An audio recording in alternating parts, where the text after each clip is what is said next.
He who sits alone, lies down alone, walks alone, in diligent practice, and alone tames himself, should find delight in living in the forest. Living alone, being alone, can be scary for many people these days. Oftenly, our society portrays a successful life, a happier life, a good life, as a life where it is surrounded by people, surrounded by things. But there's a reason why almost all the spiritual practices, almost all the spiritual pathways praise and promote this living alone, life in the place of a solitude practice, a solitude life. And that is why almost all the religious leaders had to solitude themselves from these hassles and bustles of this society and go to these quiet places and find the liberation and find what they were looking for. Same went with the Supreme Buddha. Before he became the Buddha, he was a prince.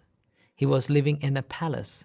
He was indulging himself with this sensual pleasure. And then he understood, indulging in this sensual pleasure doesn't help me to find what I'm looking for. So what he did was he left the palace and he went from one forest to another, meditating, finding this peace, this ultimate peace, right? So living alone can be a blessing. It is a blessing when it is converted to a blessing, right? But living alone can be a curse as well for many people. That is why people most of the time they are scary. They're afraid of living alone, right? Most of the time people come to me and say, I'm lonely, I'm living alone, I'm living by myself, but I feel so much lonely, so much negative thoughts coming into my mind. What should I do? That is what happens when you turn this loneliness into a curse. Trust me, it all depends on how you think and how you use this time. I will tell you a story. Prince Siddhartha, the Buddha, left the palace and he went to a forest. Although he went to a forest, there were 5 monks who was waiting for him to come to the forest. There were 5 monks who were helping Prince Siddhartha, the Buddha, with the meditation before his awakening. And then these 5 monks had this idea that only way to find the liberation is by giving this tortures and doing these hard meditations and harsh meditations and extreme meditations. So we call it Atta Kilamatthana Yoga, which we can translate into English as self-mortification, right? Now, Prince Siddhartha left one extreme when he left the palace. That extreme is, the Buddha described this as the extreme of sensual pleasures, indulging in the sensual pleasures. That was one extreme. And then Prince Siddhartha came to the other extreme where he practiced this self-mortification, giving these extreme and harsh meditations to the body. And then those 5 monks, they believed that this is the only way for the liberation. So Prince Siddhartha was practicing these meditations for 6 years. And finally he understood, this extreme, being in this extreme, doesn't help me either. So then he found the middle path, the middle way.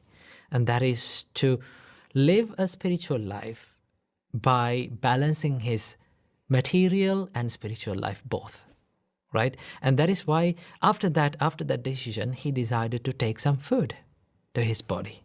After a long time he had taken some food to his body, he grabbed his alms bowl and went on begging alms and find some food and had it.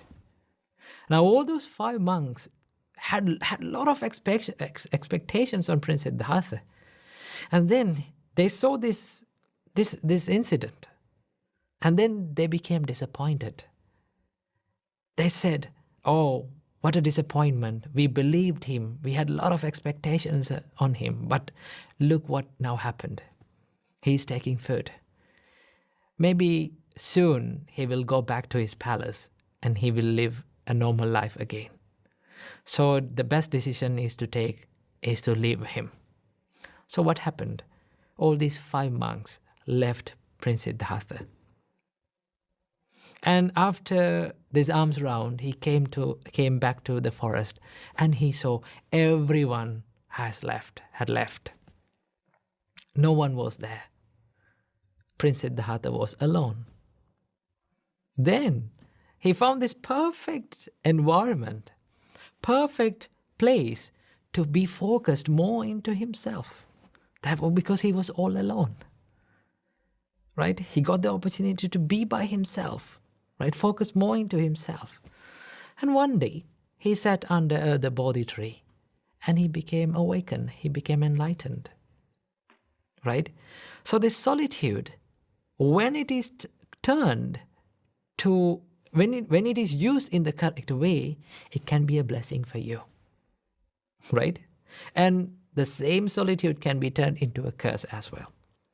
Right? Most of the people, they complain me about the loneliness. I always say to them, when you're lonely, your thought process generates a certain energy within you. Right? And that can be negative. Now, let's say you are in this negative energy environment and a negative energy thought process. You all know in science we learn about, according to science, it says that energy cannot be produced or destroyed. Now you have your energy within you, but it is negative, right? Now you can't destroy this negative energy, right? What we are trying in this whole life is to destroy this negative energy. Well, we can't do that. The only thing that we can do is to convert this negative energy, drive this negative energy to something positive, right?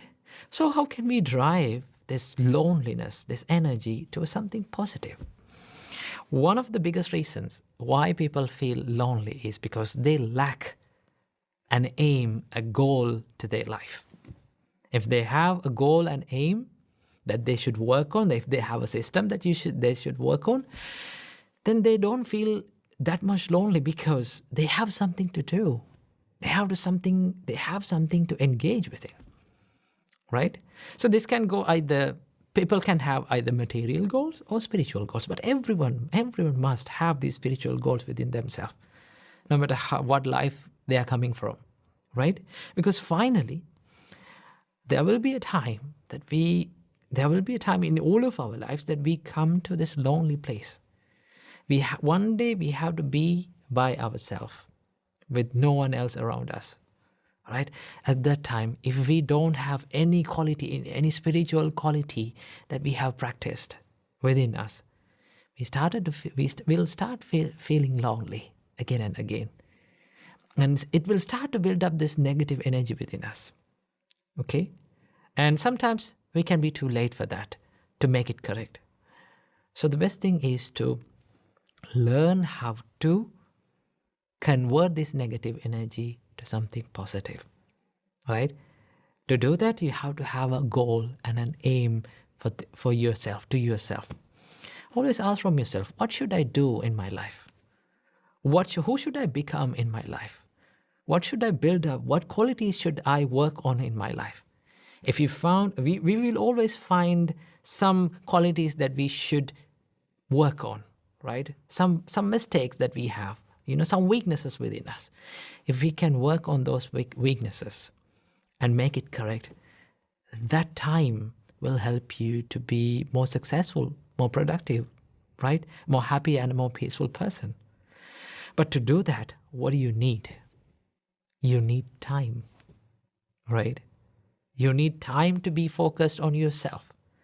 And what gives you the best time to be focused on yourself is the time when you are all alone, right? And that is why I always say for people, have a time during the day only for yourself, a separate time. Probably people call it me time. Okay, that's a good thing. Having a me time for yourself during the day is essential.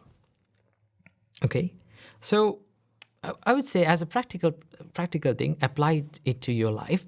That is to have a separate, at least 15 minutes. It's okay. No matter how much you spend the time, but if it is for yourself, that is helpful, right?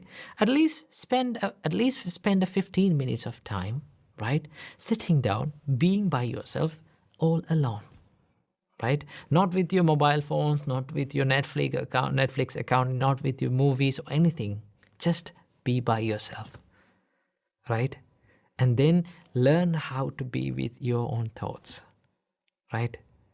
Then only we can be more focused to ourselves, right? So I hope you got some idea about how to convert this loneliness into the solitude. So apply this little practice to your life and enjoy the solitude in your life. Namo Buddhaya.